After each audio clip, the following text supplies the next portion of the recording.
السلام علیکم۔ سورۃ النور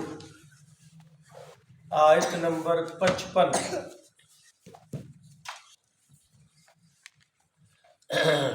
اعوذ باللہ السمیع العلیم من الشیطان الرجیم، بسم اللہ الرحمن الرحیم۔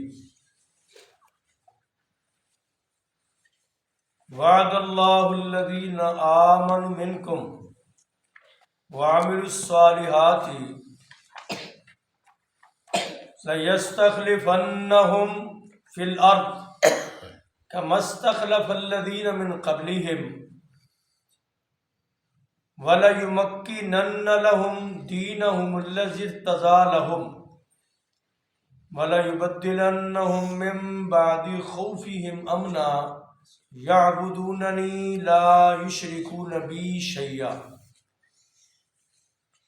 وَمَنْ كَفَرَ بَعْدَ ذَلِكَ فَأُولَئِكَ هُمُ الْفَاسِقُونَ۔ صدق اللہ العظیم۔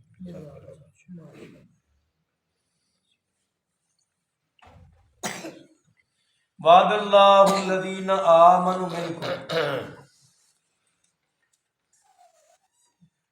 اللہ نے وعدہ کیا ہے تم میں سے ان لوگوں کے ساتھ جو ایمان والے ہیں، وَعَامِلُوا الصَّالِحَاتِ اور اچھے کام کرنے والے، ان سے اللہ نے وعدہ کیا لَيَسْتَخْلِفَنَّهُمْ فِي الْأَرْضِ کہ اللہ ان کو زمین میں ضرور اقتدار، حکومت، سلطنت، خلافت عطا کرے گا۔ كَمَا اسْتَخْلَفَ الَّذِينَ مِنْ قَبْلِهِمْ جیسے ان سے پہلے لوگوں کو اللہ نے عطا کی۔ وَلَيُمَكِّنَنَّ لَهُمْ دِينَهُمُ الَّذِي ارْتَضَىٰ لَهُمْ اور ان کے لیے جس دین کو اللہ نے پسند کیا ہے اس کو اللہ دنیا میں غلبہ عطا کرے گا۔ وَلَيُبَدِّلَنَّهُمْ مِن بَعْدِ خَوْفِهِمْ أَمْنًا اور اللہ ضرور ان کے خوف کو ختم کر کے امن میں بدل دے گا۔ یعبدوننی لا یشرکون بی شیئا یہ میری عبادت کریں اور میرے ساتھ شرک مت کریں۔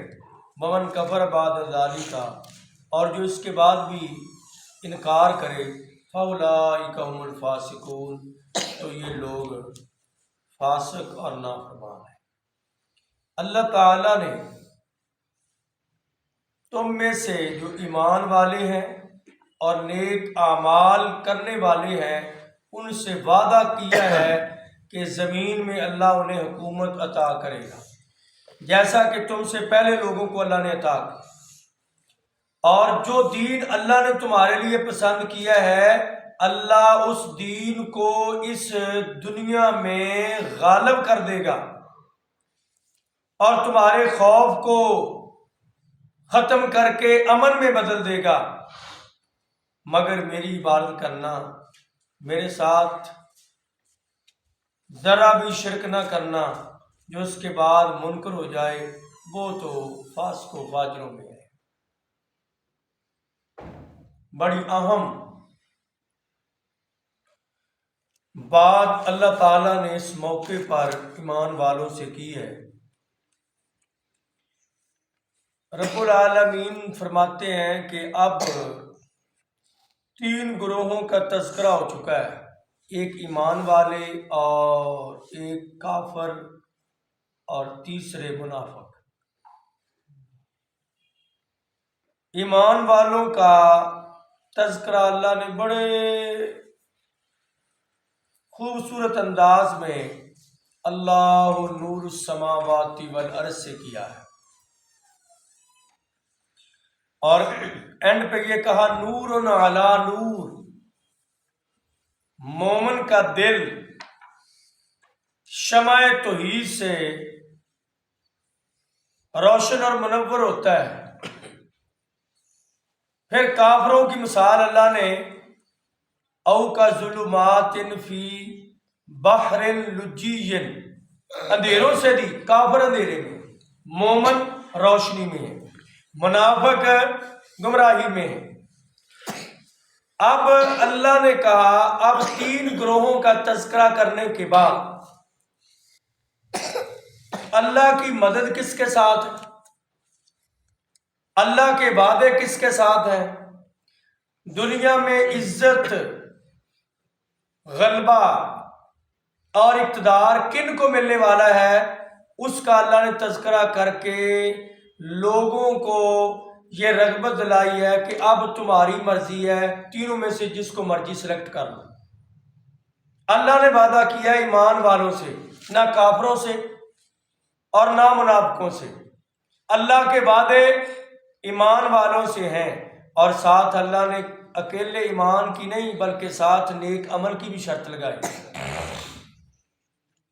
جو بھی بندہ مومن ہے اور نیک عمل کرتا ہے، اللہ نے وعدہ کیا ہے کہ اللہ انہیں زمین میں اقتدار عطا کرے گا، حکومت، سلطنت، خلافت۔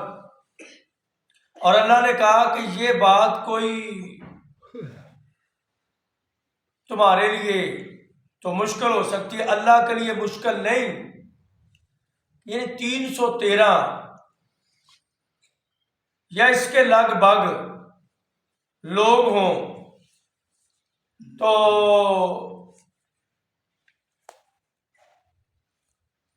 ان کو حکومت مل جائے اتنی وسیع اور اتنی پاورفل کہ سارے کے سارے دین مغلوب ہو جائیں۔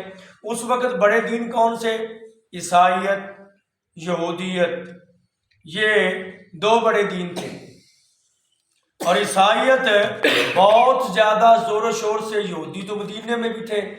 اب ان سب کو مغلوب کر کے دین اسلام کو اللہ غالب کرنے کی بشارت سنا رہے ہیں۔ یہ ایک تعجب والی بات تھی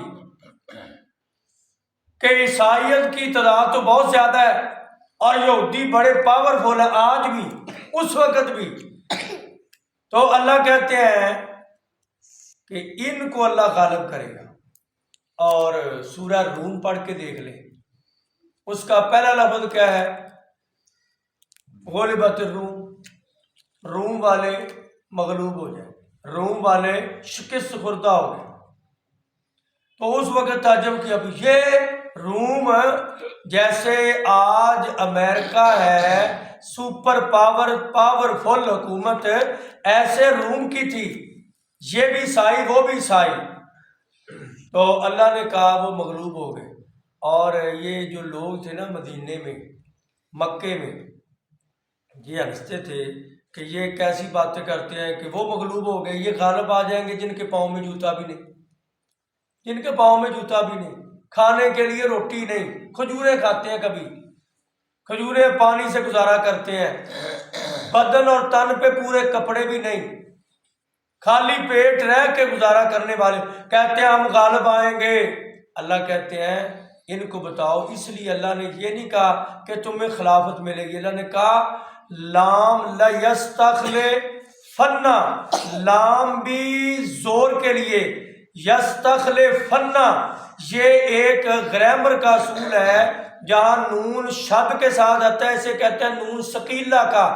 یہ اتنی پکی بات ہے، اس میں کوئی شبہ ہی نہیں، ضرور ہر ممکن صورت میں اللہ تعالیٰ ان کو خلافت دیں گے، اور اللہ ایسے دیں گے جیسے ان سے پہلے اللہ نے دی۔ اللہ نے دی نہیں، پہلے سلیمان پیغمبر بادشاہ نہیں گزرے، داؤد پیغمبر بادشاہ نہیں گزرے، پہلے اللہ نے اپنے بندوں کو یہ حکومت نہیں دی، جیسے پہلوں کو دی ایسے اللہ اب بھی دینے پر قادر ہے۔ ایسے تعجب کرنے کی کوئی بات نہیں، کوئی ضرورت نہیں پریشان ہونے کی، رب دینے پر قادر ہے، ضرورت ہے کہ اپنے ایمان کو ذرا مضبوط رکھو۔ تو یہ ان کے لیے تھا۔ ویسے تو قرآن تو قیامت تک کے لوگوں کے لیے ہے، آج بھی اللہ کا وعدہ ہے۔ قرآن پاک بار بار کہتا ہے وَأَنْتُمُ الْأَعْلَوْنَ إِن كُنتُم مُؤْمِنِينَ، اللہ تمہیں غلبہ دے گا اگر تم مومن بن جاؤ۔ آج مومن بن جاؤ، اللہ تمہیں غالب کر دے گا۔ تو آج بھی ہم سچے مومن بن جائیں تو غلبے کا اللہ کا وعدہ ہے، وہ کبھی جھوٹا ہو ہی نہیں سکتا۔ اور آگے اللہ نے کہا کہ وَلَا يُمَكِّنَنَّ لَهُمْ دِينَهُمُ الَّذِي ارْتَضَىٰ لَهُمْ، اور اللہ وہ دین کو غالب کرے گا جو تمہارے لیے اللہ نے پسند کیا، اس سے مراد دین اسلام ہے۔ پسندیدہ دین کو رضیت لکم الاسلام دینا، اللہ اسلام کو غالب کر دے گا۔ اور پھر نبی صلی اللہ علیہ وسلم کی زندگی میں یہ ہوا، 9 لاکھ مربع میل تک مکہ، یمن، بحرین، خیبر، یہ علاقہ 9 لاکھ مربع میل تک نبی پاک کی زندگی میں اسلام کے دائرے میں داخل ہو چکا تھا۔ وہ مکہ جہاں نبی پاک کو بیت اللہ کے قریب نہیں آنے دیتے تھے، نبی پاک کو آپ بیت اللہ کے پاس آتے دروازے بند کر لیتے۔ مشرکوں کے لیے بیت اللہ کھلا ہے، نبی پاک کو اندر جانے کی اجازت نہیں۔ مکہ فتح ہو گیا، یمن فتح ہو گیا، خیبر فتح ہو گیا، بحرین فتح ہو گیا، اور حبشہ نجاشی کا علاقہ فتح ہو گیا، مسلمان ہو گئے وہاں، اور حکومت اسلام کی قائم ہو گئی۔ 9 لاکھ مربع میل۔ پھر جناب ابو بکر صدیق آئے، خلیفہ بنے، تو 11 لاکھ مربع میل تک اسلام کی حکومت پھیل گئی۔ اس کے بعد جناب فاروق اعظم آئے، 22 لاکھ 22.5 لاکھ مربع میل تک اسلام کی حکومت پھیل گئی۔ پھر جناب عثمان ذو النورین آئے تو پھر 44 لاکھ مربع میل تک اسلام کی حکومت پھیل گئی۔ پھر جناب علی المرتضیٰ آئے، پھر 22 لاکھ مربع میل رہ گئی۔ پھر آگے جناب امیر معاویہ آئے، 19 سال وہ حکمران رہے تو 66 لاکھ مربع میل تک اسلام کی حکومت پھیلی ہے، اس سے آگے نہیں بڑھی۔ اور میں یہ بتا دوں، یہی دشمنی ہے بس امیر معاویہ سے لوگوں کو، کافروں کو، کہ ان کا نام نعوذ باللہ جتنا تم نیچے کر سکتے ہو کرو۔ کفر کے ایوانوں میں اگر اسلام کا پرچم لہرایا ہے وہ امیر معاویہ نے لہرایا ہے۔ افریقہ کے صحراؤں اور دریاؤں میں گھوڑے دوڑانے والے مجاہدین دوڑا رہے تھے، ان کی سپہ سلاری کرنے والے امیر معاویہ تھے، جن کو اقبال نے بھی کہا دشت تو دشت رہے دریا بھی نہ چھوڑے، ہم نے بحر ظلمات میں دوڑا دیے گھوڑے ہم نے۔ وہ امیر معاویہ نے دوڑائے تھے، کیا بتاؤ کس نے دوڑائے تھے؟ 66 لاکھ مربع میل، یہ آدھی دنیا ہے، آدھی دنیا پر اسلام کی حکومت کرنے والے امیر معاویہ۔ اور یہودی عیسائی اس لیے ان کو برا کہتے ہیں، اور ان کے لیے وہ لوگوں کو تیار کرتے ہیں جو کہتے ہیں امیر معاویہ نے یہ کیا، امیر معاویہ ایسے تھا، امیر معاویہ نعوذ باللہ، یہ تو بعد میں مسلمان ہوا۔ حضرت ابو ہریرہ رضی اللہ تعالیٰ عنہ کتنے مشہور صحابی، یہ 7 ہجری کو یعنی نبی پاک کی وفات سے 3 سال پہلے مسلمان ہوئے، 3 سال پہلے بس۔ تو اب ان کو کیا کہیں گے؟ اور ایک صحابی مالک بن حویرث 1 سال پہلے بھی نہیں، 6-7 مہینے پہلے مسلمان ہوئے۔ تو یہ ایک پروپیگنڈا کیا گیا کہ یہ جو ہے امیر معاویہ رضی اللہ تعالیٰ عنہ ایسے ویسے ہیں، ان کے متعلق جامع ترمذی میں بہت ساری، اور صحیح البخاری میں ایسے لکھا حدیث ہے کہ ایک بندے نے آ کر بات کی، اس نے کہا کہ نعوذ باللہ امیر معاویہ کے متعلق بات کی، کہنے لگا بھی امیر معاویہ تو ایک وتر پڑھتے ہیں، امیر معاویہ ایک وطر پڑھتے ہیں رضی اللہ تعالیٰ. حضرت عبداللہ ابن عباس نبی پاک کے پتریر ہیں، اہل بیت ہیں. وہ کہنے لگے، صحیح بخاری کی حدیث ہے، وہ کہنے لگے چھوڑ تو انہوں نے لفظ امیر المومنین کے بولے، کہنے لگے امیر المومنین حضرت امیر معاویہ کے متعلق بات کرتا ہے، فَإِنَّهُ فَقِيهٌ، وہ کتاب و سنت کو بڑی اچھی طرح سمجھنے والا بندہ ہے. نبی پاک کا پتریر کہہ رہا ہے کہ امیر معاویہ کتاب و سنت کو بڑی اچھی طرح سمجھنے والا بندہ ہے، اور ان کا نام اتنے ادب سے لیا کہ وہ امیر المومنین ہے. حضرات یہ صرف ایک فتنہ ہے کہ صحابہ اکرام کے متعلق اور خصوصاً سیدنا امیر معاویہ رضی اللہ تعالیٰ عنہ کے متعلق شکوک و شبہات پیدا کرنے کے لیے ایک مرزا جیلوی نامی کا بندہ ہے، اور ایک پیچھے دور میں فیصل آباد میں مولوی اسحاق جالوارہ گزرا ہے، اور ایسے ویسے. اور اسی طرح اگر میں کہہ دوں، شاید آپ کو بات اچھی لگے نہ لگے، یہ پودا پتہ کہاں سے نکلا، بات بڑی پکی ٹھکی ہے. یہ مولانا سید ابو الاعلیٰ مودودی رحمت اللہ علیہ کا لگایا ہوا پودا ہے. یہ بات اگرچہ آپ کہہ لیں کہ چھوٹے منہ سے بڑی بات نکلی ہے حقیقت پہ مبنی. سید ابو الاعلیٰ مودودی کا نام دنیا جانتی ہے، لیکن امیر معاویہ کو برا کہنے والوں میں سب سے پہلا نام وہ سید ابو الاعلیٰ مودودی کا ہے. اور انہوں نے کتاب لکھی ہے خلافت و ملوکیت. اس کتاب سے سب کچھ لوگوں نے لے کر یہ بنا لیے فرقے. ایک مرزا نکلا، ایک وہ ملا مولوی جال والا نکلا، جنہوں نے اس مسئلے پر لوگوں کو گمراہ کرنا شروع کیا. ورنہ قرآن کا قطعی اور مستحکم فیصلہ ہے نبی پاک کے سارے صحابہ جنتی ہیں، اور امیر معاویہ کا جو کردار ہے اسلام پھیلانے میں وہ بہت ہی عمدہ اور اعلیٰ ہے، اس کی مثال بہت کم ملتی ہے. تو بات میں یہ کر رہا تھا، اللہ نے دین کو غالب کیا، اور کن کے ذریعے دین غالب ہوا؟ ان کے نام روشن رہیں گے، ان کا چرچا اللہ کے گھروں میں ہوتا رہے گا، اور ان کا ذکر خیر اللہ کے بندوں کی زبانوں سے نکلتا رہے گا. اور ایک بندے نے کہا، حضرت میں نے جمعہ پڑھایا تھا 3-4 جمعے پہلے حضرت عمر بن عبدالعزیز کے متعلق. عمر بن عبدالعزیز کی شخصیت بڑی مایا ناز شخصیت ہے. بادشاہ ہو کر ان کو خلافت کا مقام، بڑے خلیفہ مانا گیا کہ بہت اچھے خلیفہ تھے.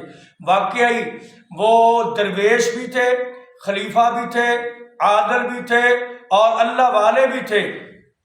ایک بندے نے کہا کہ یہ بتلاؤ کہ حضرت امیر معاویہ اچھے ہیں یا عمر بن عبدالعزیز؟ عمر بن عبدالعزیز کی شخصیت وہ کوئی متنازع شخصیت نہیں، امیر معاویہ کی شخصیت متنازع ہے، اگرچہ صحابی ہے. تو بنا دی لوگوں نے. اس نے کہا کہ یہ بتلاؤ کہ امیر معاویہ کا مقام کتنا ہے، زیادہ ہے یا عمر بن عبدالعزیز کا؟